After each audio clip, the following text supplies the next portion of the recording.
Alright mate, all season start.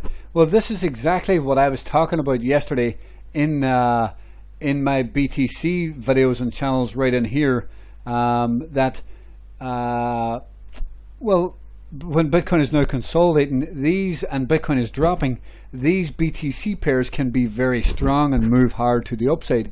And if you watch this part 1 and part 2, potentially that alt season is now here, and that these BTC pairs are all very, very bullish. You can see AST I talked about in this one as well. And this is a great example of exactly what I was talking about. You know, look at this. Is that on 1 day?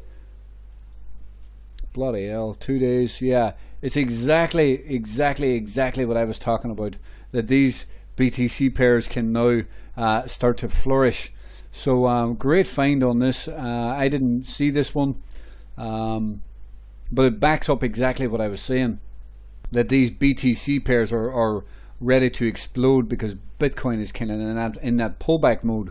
So it will be imperative to be looking at more BTC pairs. I mean, an 800% move in 24 hours or whatever that was is absolutely fantastic. So it has started. It definitely has started. It's great to see it. And wonderful that you had held and accumulated wherever that was. I'm not sure when you bought, but you got rid of most of your position. So fantastic work on that.